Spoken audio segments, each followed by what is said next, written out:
Thank you, everyone. Welcome back to our third session of this very special Notre Dame Forum as part of the inauguration of Reverend Robert A. Dowd, CSC, the 18th president of the University of Notre Dame. My name is Megan Sullivan. I'm the Wilsey Family College Professor of Philosophy and Director of the University Ethics Initiative, and I'm your MC this afternoon. So far today, we have heard from global leaders on the future of responsible technology, the ethics of business, and the impacts that those have on society.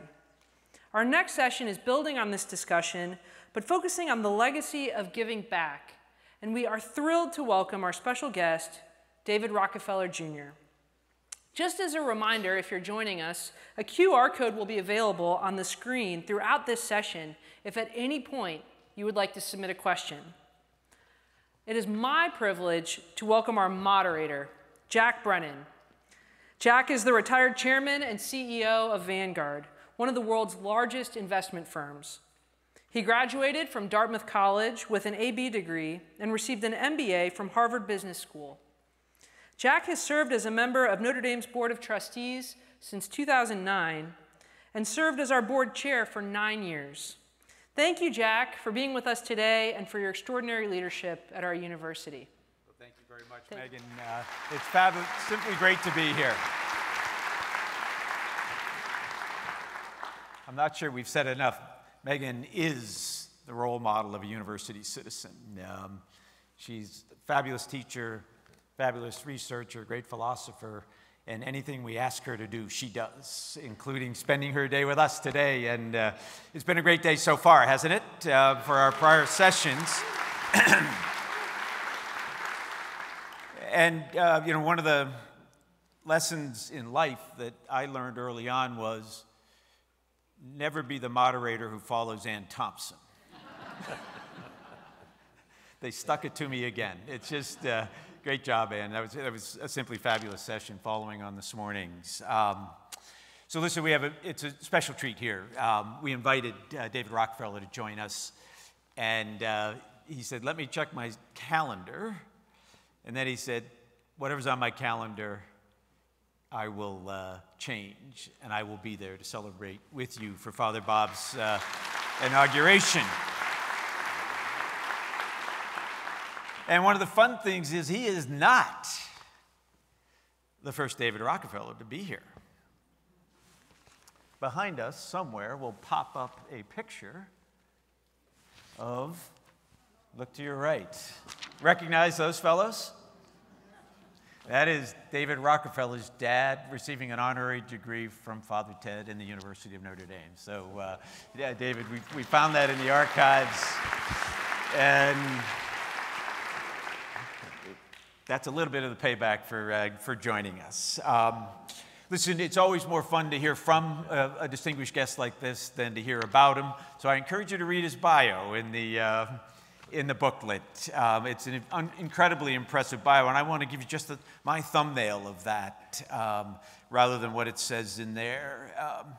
The simple thing is he has lived a life in answer to the question, what do we owe others? More than many people or most people we know, he has done that. If you think about it, he served in leadership roles in very important nonprofit organizations, began his career at Boston Symphony. He's served in leadership roles at philanthropic institutions of a variety of types that make a huge difference in the world for others. And his personal life and personal behaviors and personal philosophies are role models, is a role model for people who want to answer that question in their own lives. It's singularly impressive. You know, to sum it up, he has lived a stewardship life. You're probably getting mad at me when I'm done with this, but... And I've had fun. Yeah. He's given up his time, his treasure, and especially his immense talent to make an impact on others.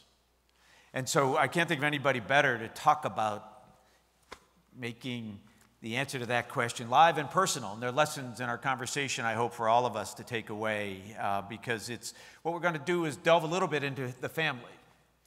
think it's pretty easy to say there hasn't been as impactful a philanthropic family as the Rockefellers in this country, starting with his great-grandfather, John D. Rockefeller. I'm going to delve a bit into some of the specific areas and how they've gone about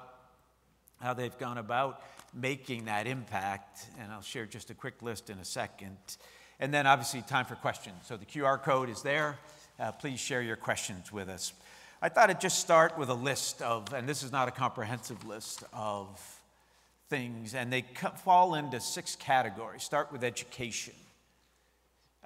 The Rockefellers funded the first historically black women's college, Spelman College in Atlanta, named after your grandmother? Great-grandmother. Great-grandmother. They started the University of Chicago. Go to the arts, Lincoln Center in New York, the Museum of Modern Art in New York, started by the Rockefellers. Global engagement, as we just heard such a fascinating conversation in the prior panel. They donated the land for the UN in New York City. The environment, 10 national parks have been the product of the generosity of the Rockefeller family. You know, global relations, the premier hospital in China, through all the change that's happened since the 1920s, was founded and funded by the Rockefellers. And last and certainly not least, science and medicine. Not many of you may have heard of a place called Rockefeller University in New York City. One of the preeminent medical institutions in the world, with, we think, 28 and counting Nobel Prize winners. In this narrow field of science and medicine, they don't have any poets or others.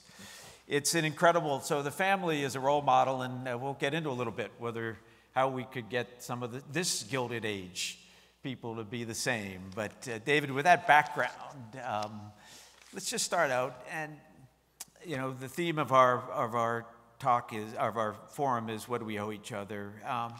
Just talk a little bit about at the highest level how the family, starting 4 generations ago, 3 generations, you're the 4th. How you fell into this habit of trying to make a difference for others with the good fortune you've come from the commercial side of things, as we were discussing in the last panel. Well, thank you, Jack, and thank you, Notre Dame, for such a great welcome.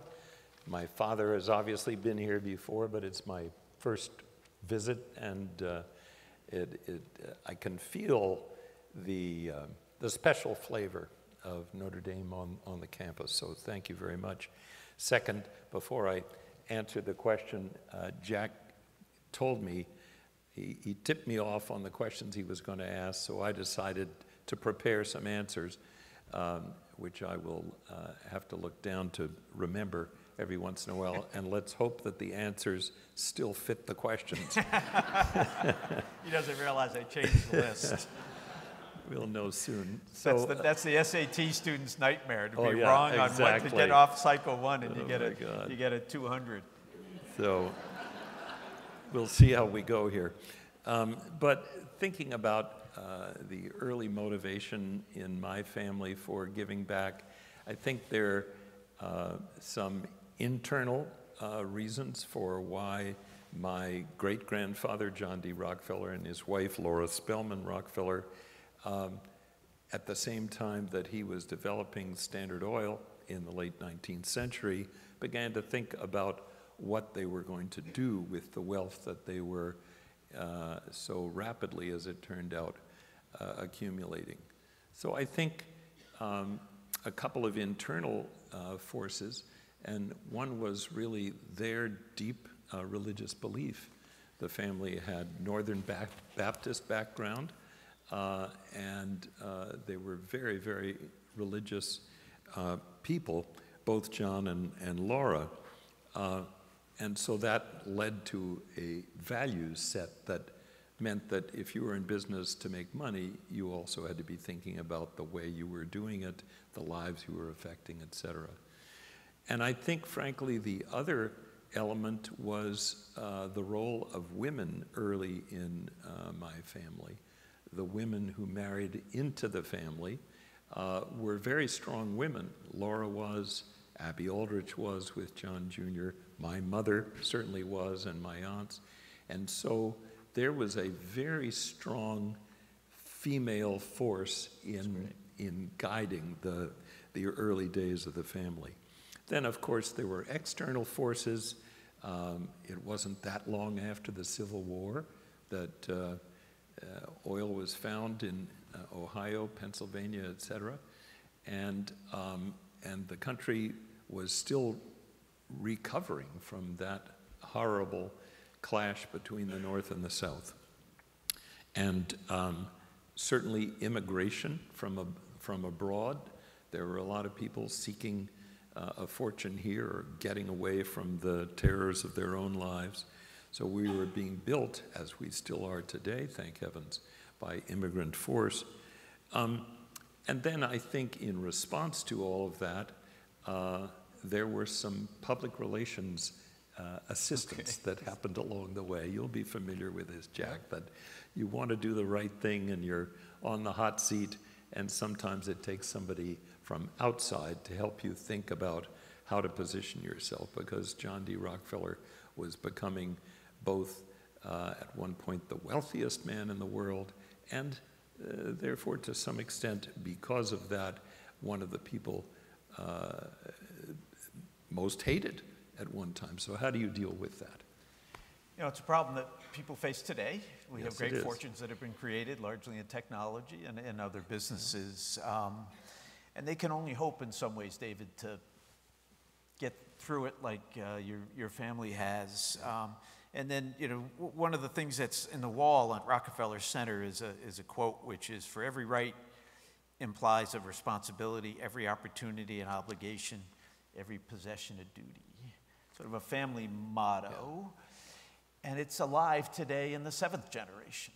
It is. Certainly vibrant in yours. And if you're, how is it structured? How does the Rockefeller family continue to be prominent, and I would say humble philanthropists, making a big impact today? It can't be genetic, but it must be something like genetic. I know I'm getting over my head here, like John Viemeyer with computers. Yeah, we'd have to ask the university about the genetic part, but no, I think it's, and those words, and I brought actually a copy, they're incredible, is my grandfather, John D. Jr., who wrote them and had them, it's his credo, 10 points, and when you go to Rockefeller Center, you'll find them on the east side of the skating rink. So if all he had done is write those words, and when we went to Sunday lunch with him, speak those words, they wouldn't have had the power that they did. What he did was live those words. And as my dad did, and his brothers and sister, as my grandmother did. And so that was the teaching. The teaching was how he lived his life. He didn't just go on carriage drives, which he did as well. He built carriage roads, public roads for other people to ride on and walk on that exist in Acadia Park, for example, in the state of Maine. I hope many of you may have been there. And not only did he build the roads, he imagined the beautiful stone bridges that were created by Italian masons in the 20s. And so jobs came out of his vision, as well as public access to beautiful places, creating Rockefeller Center, etc. So he lived his words, and we saw that. That's what made a difference. It really is. It's interesting. It's sort of kitchen table teaching in the best sense. And you all continue to do it. It's a vital part. I mean, you could have taken many paths in your own personal career. You went to the trade school in Cambridge, correct? A law school. It's not as well known or as focused on good as ours is in Cambridge. We're working on it. And you know, kidding aside, there are lots of paths for David Rockefeller. And as I said, you've really led a stewardship life that partly to follow in your dad was a commercial guy. He was a great public servant and everything else, but he was a commercial guy, head of Chase Manhattan Bank. Very interesting, and we're lucky that people like you do that. Was it inspired by the sort of example of your grandfather and then your dad on his part-time side of things? How do you go down that path and have such an impact personally? So think of my going to these second-rate places in the early 60s and the environment of the 60s, and it was an environment of turmoil, of challenging the traditions of the past. I know Father Ted revolutionized this organization, this great campus, by bringing women onto it. What a great change that was. Hold on, you got to clap, right? Whenever we hear that, we clap.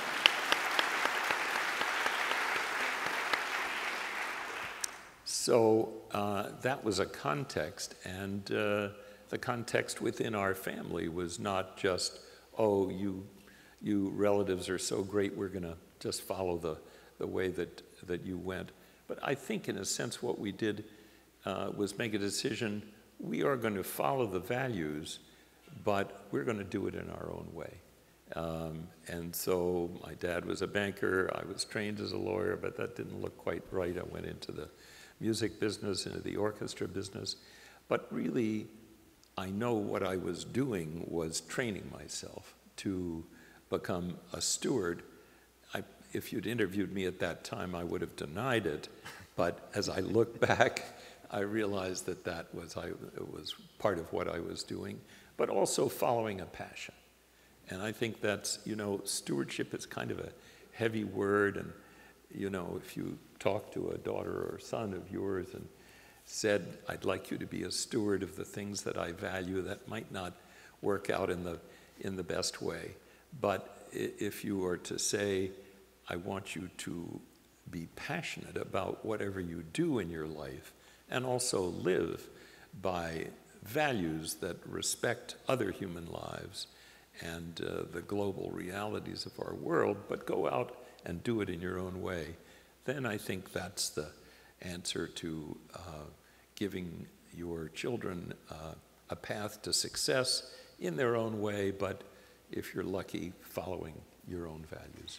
It's very apt advice and observation for, we hope continually that our young people who leave this place will have a slightly differentiated sense of purpose in the world and passions in the world. And our prior guest was talking about the people she met in the mix of finance and peace studies, and it's that kind of thing. So I hope it's motivational to people in the audience, whether it's parents or grads or students. One last question about the family, and I told David he could tell me to buzz off on this one, but I'm just fascinated. There were a whole bunch of Rockefellers, if you will, in the Gilded Age at the turn of the century, Rockefeller-like families. But the one that has, in a sense, kept it together as a force for good is you all. Is there something unique about, and again, I'm flattering you, and so you don't like it, but yeah. What do you think? Because it's relevant as we think about the future for the people who have built these great fortunes today. Is it, again, observation that leads to activities for future generations? Is it structure? Why you and not some of the other great names of 1910?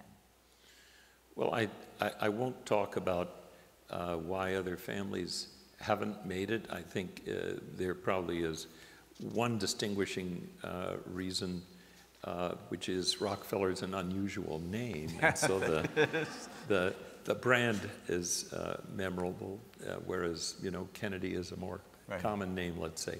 Especially around Irish Catholic place like this. That's why I chose it. But I would say in our case, I'll talk, Jack, about what I think has helped us to retain the longevity that we have, and no promises into the future, but looking back 7 generations now. And I think the first, which really, really is a strong theme, and frankly, Jack is a continuing part of it, is to get good, independent advice from people who aren't members of the family, and recognize that you have no hold on intelligence and vision. So from the very beginning, my great-grandfather, grandfather, uncles, father, aunts, etc., looked to other people whom they could trust. And I think that is the most essential ingredient of success in a family that could decide they know everything there is to know about the world, and they're going to do it alone. I don't think that works. The second is some attention to brand reinforcement, occasionally calling places with our name that we're proud of: Rockefeller Center, Rockefeller University, Rockefeller Foundation, et cetera, are probably the three best known. So there is some reinforcement there. Then on the more social side, we have not only the family office that Jack is helping so well to lead in the company Rockefeller Capital Management, but we have a social family office whose job is to know all of our addresses and phone numbers, the names of our children, spouses, etc., and to get us together a couple of times a year. And they get us together, Jack knows one of these places, in the family kind of homestead in Westchester County. We also have had collective places in Wyoming and the Tetons on the coast of Maine. So physical places and a social organizing force have been very, very important to us. And then finally, the act of making philanthropic decisions together, not so much business decisions. As Jack will know better than I, businesses can tear families apart, right? And they don't always, but there's a big risk. Whereas philanthropy tends, I think, to draw people together, and that's true in our case. I think one of the takeaways from that, it's a beautiful answer, is it can't be haphazard. True. And it takes leadership. You've been the leader of your generation, and it really is a disciplined process to maintain. It's a remarkable legacy, and again, you hope that, however big or small our means are, if we want to be a force for good, we follow those examples. It's tremendous. We're going to switch gears. We have a beautiful mission statement for the university, David, but the short form is to be a force for good in the world. Wonderful. And it permeates, you've got a sense for it today in your visit, it permeates so much of what we do here. And we want to be an increasingly, and it sort of started in the country, and then our ambition and our reality switched to global engagement. Your family's been global for 100+ years. I wonder if you just maybe share why that was important and remains vitally important. You're a grant maker all over the world to important causes. I mentioned the hospital in Beijing that has survived from the early days through various regimes, and you still visit every now and then, and it's a royal visit when you come. Just talk about global engagement and why it's mattered, and how you think about it as a philanthropist. Well, it's such an important subject, but if you think back 100 years ago, it was not easy to travel when my grandparents went to Beijing to help to open the Peking Union Medical Center in Beijing. I think the trip in total took them 2 months. Today, in today's world, you could go there tomorrow and get back the next day if you had to. I've done that a couple of times. Yes, that's fun. Not advisable, but possible. World War I had concluded, but not as successfully as we had all hoped, and that had certainly caused all of us in the U.S. to be more aware of the rest of the world and the power of the rest of the world.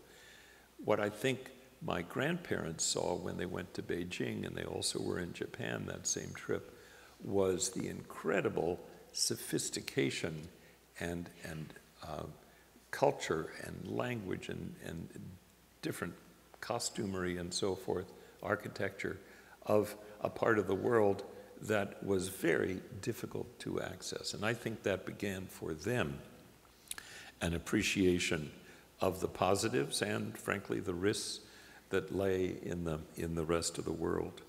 And on my grandmother's side, she came from a family called Aldrich in Providence, Rhode Island, that had been very much in the trading business, and they were very aware of the world because of the trading. And she had a great aesthetic. And I think, interestingly, the combination of business, which was also, by the way, carried out in the Far East, the Standard Oil Company, as it looked around the world for resources of oil, they were certainly there as well. So business and culture kind of fused and gave my family a perspective on the globe that 100 years ago I think was hard to come by. And but increasingly important, because now you just can't deny, in 100 years ago, you could almost deny that the rest of the world was important. You shouldn't have, but you could. Today, that, it seems to me, is impossible, and aeroplanes have brought that, and hopefully universities such as Notre Dame will encourage that kind of spirit, the importance of not just being with one's own tribe, and the incredible excitement of learning from people who are not. And I know that's a very important ambition of yours. It's, you know, we have as high a population of students who go overseas as any school in the country. That's wonderful. We will bring more students to visit us. You had a chance to get exposed to the Keough School of Global Affairs, which is the first, coincidentally, the first new school. We probably started 100 years after your grandparents were in Beijing. Yep. First new school we'd started here, so it's very much a part of it. Obviously, the Catholic Church is an incredibly global and important global institution. So there's a lot of lessons in there, but your family track is not dissimilar from ours, where we think we want to educate people and send them home and bring good things to them, and we're better off for learning from there. So it's but it needs to go journey. both. It goes both ways. Absolutely. Yeah. Let me stay on higher ed for a minute. I mentioned Rockefeller U. I mentioned Spelman and U Chicago. Education, obviously, deeply rooted in the family's early and ongoing. You support many. You're a great grant maker to institutions like ours and others. Is that to lift people up? What's the motivation around the big commitment to education in going all the way back, but then today you're still a very powerful force and important grant makers to higher ed? Gosh, well, I'm sure that it would be a different answer for many different members of the family. I have a couple of members of the family who have been very attached to Teachers College at Columbia, for example, a great place not only of learning but of developing the future teachers of America. I think COVID has been a big slap in the face for people who, if they thought education wasn't important, and all of a sudden you're looking at some poor kids who lost nearly 2 years, and some of whom have been troublesome in the cities, and big cities especially are still trying to catch up. So I think the question of whether education is important is, in a sense, easy to answer. How education should operate is kind of a different question, and we're still, I think, in this nation struggling with that. What's the role of private education, of public education? Should there be more experiments? Should we support the public schools, or should we do both? And what are the ways that we need to respond, God knows, to AI and all the opportunities of shortcutting on the one hand, and the possibilities of incredible cheating and bypassing true education on the other. I mean, I think we've got a challenge right now that we've never seen the likes of before, and it's very exciting and it's terrifying, don't you think? It is, and higher ed, elite higher ed, has a bit of a brand problem right now. Mm-hmm. And Yeah. you know some leaders in that space, have been around them. You think it's a temporary hiccup for, obviously, the collective work of what the best universities in this country, and they're the best in the world, do is remarkable, but you don't see a lot of those headlines and haven't for a while. Yeah. You think it's a cyclical thing? Do you think there's something structural that, as an observer and a supporter of higher ed, particularly the best schools, there's something that needs to change structurally or fundamentally? I am sure that big changes need to occur, but you know, it's probably important to start by saying for ambitious young people around the world, getting a higher education in the US is still a very, I mean, we're at the top. The question is, I think what you're asking is, are we at risk of losing some of exactly. that edge? And I think there are, you know, there are a number of very fundamental issues here. And one of them that I've been speaking with some of your leadership about today, which I don't have the answer to, but I think we need to put some real thought into, is the next cohort. You were in the process of bringing a new president aboard. That's a huge deal. And my question is, what will the capacities be of future college and university leadership to meet the challenges that are coming on us very quickly, whether there's social and political challenges, financing challenges, cultural challenges, et cetera. And my question, and I certainly don't know the answer, is there a new model of university leadership that needs to be seriously taken?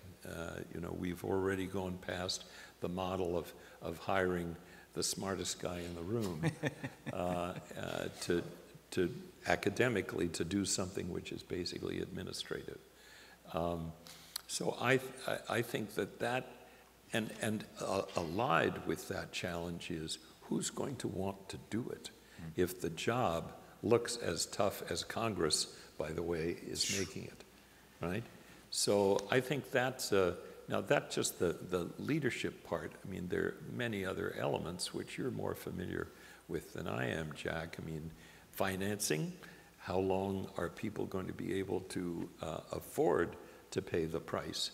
And the more the price goes up, the more that the clientele is going to challenge whether it's worth it.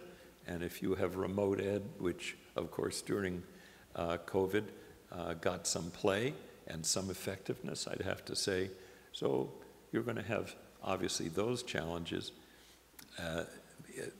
Diversity is on the one hand, what I deeply believe in is the necessary condition for all of us getting along in the world. We not only need to believe abstractly in it, we need to come up against people who are not ourselves, understand them, understand their ways, their backgrounds, but that creates a climate of some discomfort and disagreement. So how are universities going to help us collectively deal with, in my view, the necessity of diversity and the difficulty of being with people who are different from yourselves and who believe differently? Some people could look just like you and believe very differently. That's a different kind of diversity, which we need to deal with. So just those are a couple of reflections. Those are very provocative thoughts, because it is a challenging time. And you know, a couple of the schools that have had real challenges aren't going to even do a search for a president for 2 or 3 years. Yeah. And I think it's a clever strategy, actually, in many ways, don't you? In terms of just letting things cool down. I do. Let's take a look and assess what needs to happen. Yeah, because I think it's going to be very hard to recruit into the fire. Yeah. So let me, another part of the DNA at Notre Dame is public service. Yeah, wonderful. We have a great pipeline of people who've gone off, and instead of going to investment banking, go work in the nonprofit world. Yeah. The Keough School is largely about that, and that's booming with our undergrads at this stage. your family has a great legacy. One of the fun things about being at the family homestead is the portraits and of people, and David gives a great tour. So you're all welcome whenever. Just let us know. We'd love to have you. But the vice president, a couple of governors, senators. Again, they could have taken your dad's path, and they took a different path. Again, how does that happen? Is it, again, role modeling from prior generations? It's a great thing, and it's fallen out of favor a little bit societally to go into public service. It's really the net of the question. It's worrisome in some ways, and I wonder if there's some wisdom there, because we want to continue to fill that pipeline full of Notre Dame grads, but your family did it, and just share a few thoughts on that. Well, you know, I will, but one thing that occurs to me is that the chilling effect of negativity in the political realm is similar to the problem at universities. So I think that we all need to do a better job of persuading our young people that there are opportunities to serve where, you know, you're not going to end up having to have home security because crazy people are wanting to do you in. So how has this worked in my own family? I think that it was partly personality. You know, Nelson was a very different person from, for example, my Uncle John, who was a more reserved person. Nelson loved to meet and greet, and he had that personality. He actually had very bad dyslexia, so it was lucky that he was good on his feet, because he couldn't get through his speech. And but he was an amazing human being, and he was very ambitious, and he literally loved people. And and his brother Winthrop was the same, who was governor of Arkansas for a term. Nelson was, I think, 13 years New York governor and then vice president. So those were personal choices. But if there is something in the blood, you know, the Payne-Aldrich tariff that you must have probably at least heard the name of in the history books around the turn of the century. Well, the Aldrich was my great uncle, Winthrop Aldrich, and he was for almost 30 years senator from Rhode Island. And and he had it in his blood too. And I think as you ask the question, you know, how can I serve? How can I do something in the world? If you have that enjoyment of getting out there and handshaking and listening to people, and are frustrated that philanthropy by itself seems not to be a strong enough weapon to create change, you know, get into government. I have a son who's working for Secretary Raimondo in Commerce, and he's going to get, I hope, to go with her to Europe in a couple of weeks and see how things operate in that way. He's in his mid-20s. She's a great role model. Yes, she is. She's tremendous. Yeah. I thought she was one of the possible candidates when it looked like there might be multiple ones. Yeah. So anyway, I think I'm straying a little bit. No. It's important. You know, we again, kids today. You know, if you just read the headlines, you'd run the other way from public service, right? Mm-hmm. And you don't want to see that happen. You need talent there. One last question. So you've been involved. You've been on numerous of the foundations. You've chaired them. Simple question, because we get asked this a lot here. How do you define the return on philanthropy? Is it psychic? Is it sociological? How do you think about it? And again, we may have $100 or $100 million or $100 billion, but nobody knows more about it than your family and you yourself. So how would you advise our audience to think about it from their own personal standpoint, scale likely being different than the Rockefellers? No, I think in any situation, there are multiple potential metrics. And dollars are very convenient, but they're not always maybe even the most important metric, or they may be a metric you need, but not the one that you most seek. And it's very clear to me, Jack, that this campus has sought to promote a condition of welcoming and, I would say, calm and respect. And that's not what you find on all campuses. Now, can you go around with some form of a social Geiger counter and measure that? Well, I think I can personally measure it just after being here for a day. So there's that kind of human measure.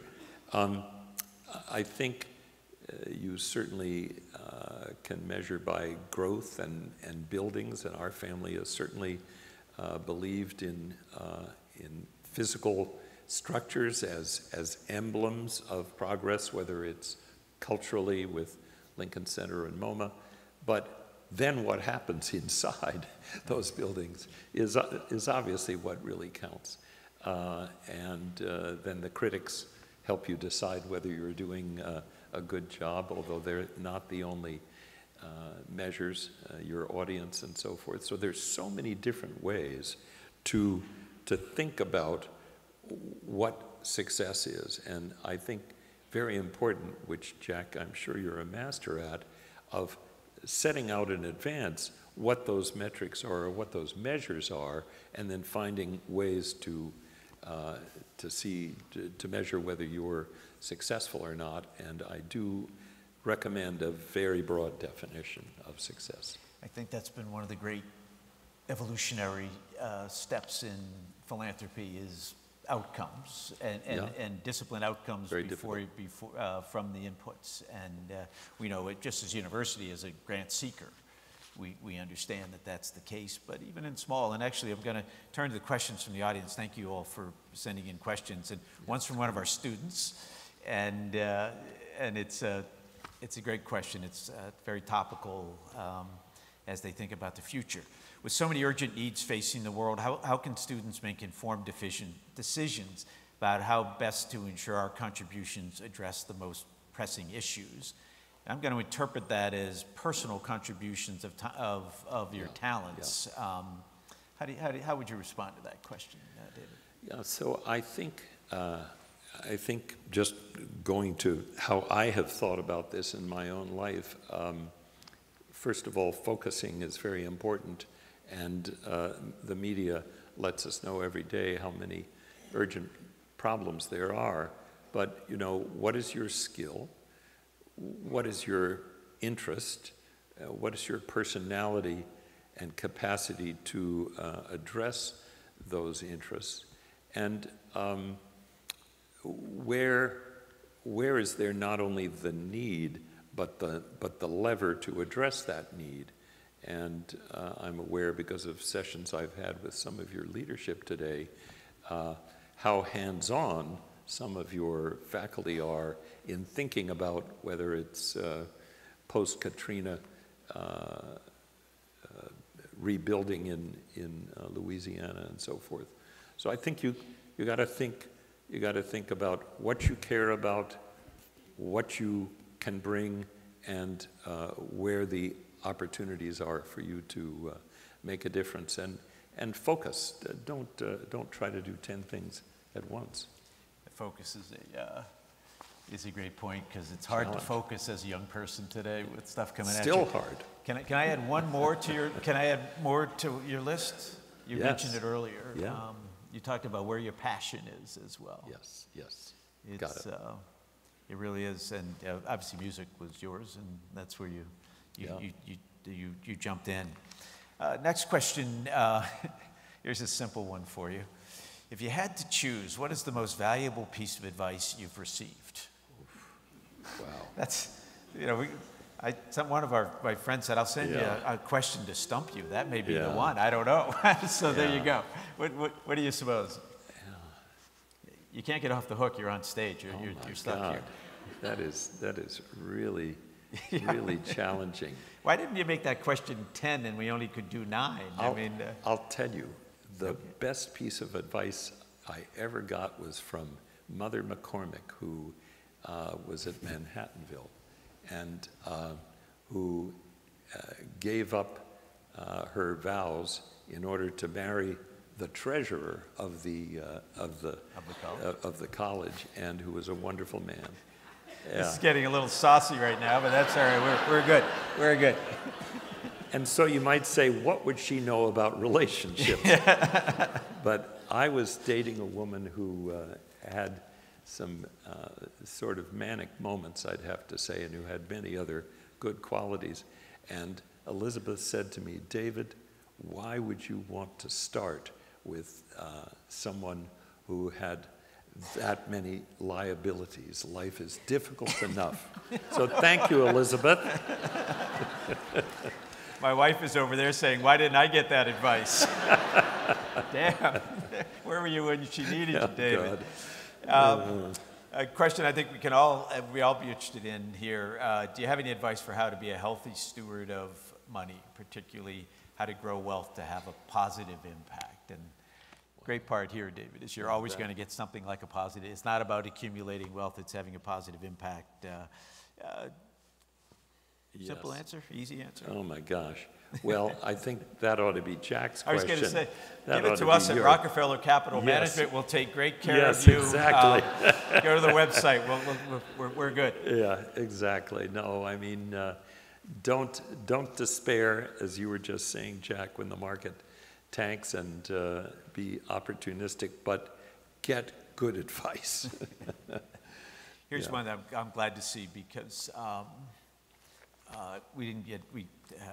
they didn't give us the 2 hours I asked for, but one of the things David is a nonprofit entrepreneur more than once, deeply committed to the oceans. Yes. He's a very competitive sailor. He was telling us last night in particular, and also he and his sisters started a nonprofit in honor of their mom. Farming. Both. So one is sustainable farming, and one is the oceans. A huge impact in the oceans. So the question is, how is the hope that comes with conservation work changed in the face of climate change? You were on this issue before it was an issue. Yeah, exactly. I mean, I spent summers on the coast of Maine. The Gulf of Maine has warmed in the last couple of decades 4 degrees Fahrenheit. That's huge. That is huge. You know, if you turn your AC up or down 4 degrees, you know, somebody's going to complain if you didn't get their advice. So the ball game has really changed in farming, in ocean, the food from the land and food from the ocean. So we just need to understand a whole lot more. We need to experiment, which we're doing in the Hudson Valley with organic animal feed, and then we need to share that. And universities like Notre Dame and in our region of the country, Cornell, that has a specialty in this area, need to connect with the providers of food so that there will be food security in the future and in all of our continents. Yeah. The awareness at least has to make you more optimistic than you might be if people were just ignoring these issues. Yes. Oh, absolutely. I mean, we have learned an enormous amount, but because big ag tends to, and government subsidies tend to control who has the force, I think experimentation in this country has not had the impact that I wish it had. And my wife Susan and I had a conference with some of the big ag leaders a couple of years ago, and I left much more optimistic. I think the leadership of big ag is listening and wanting to change. Whether the shareholders and the farmers themselves are ready, I'm not sure yet, but we have a lot to do. Let's hope the UN Global Compact can have an impact on Yes, exactly. Last question, and it's a great coda to what you and your family have done and your global impact. How do you understand the relationship between philanthropy and NGOs, non-governmental organizations, especially those outside the U.S.? You do a lot of international granting, and is it a positive relationship? Is it competitive? I'm adding something. How do you think about it? Well, the grantees are never going to tell me that they don't think we're doing a good job. But and I think it's changing. I think philanthropy is less top-down than it used to be. I think there's greater listening, greater engagement of NGO thinking in philanthropic decision-making.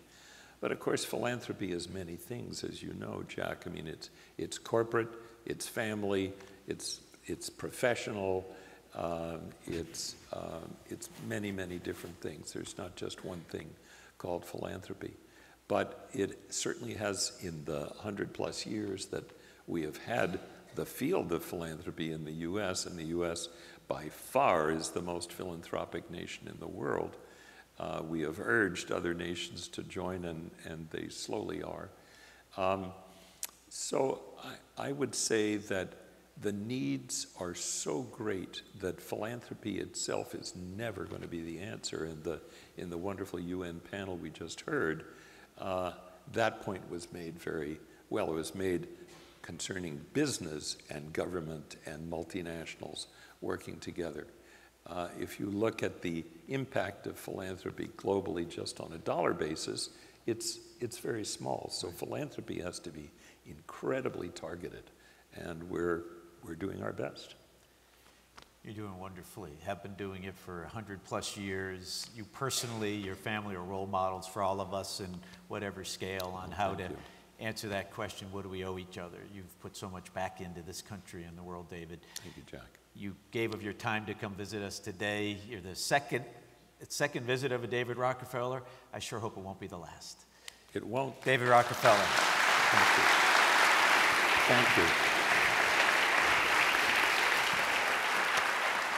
And we have please take that home with you. We would. Thank you so much. We'd love you to. Fabulous. Fabulous. Thank you so much, Jack. Outstanding. Well, this concludes our third session for today, and I hope you guys who've been with us since this morning realize just how broad and wide-ranging and interesting this question of how we expand the Catholic social tradition to think about all of the world's 21st century problems, how broad it is. And we've been so blessed to have these speakers here. Stay tuned. We have one final session, and it's one that you're absolutely not going to want to miss. We're going to take a 15-minute break, and then I am thrilled to welcome Admiral Chris Grady, Vice Chairman of the Joint Chiefs of Staff, former ambassador to the Vatican and former U.S. Senator Joe Donnelly, who will be in conversation with our Provost John McGreevy, talking about advancing peace and what we owe to each other on the global stage. So please come back at 3:15. You are not going to want to miss our final session. Thank you.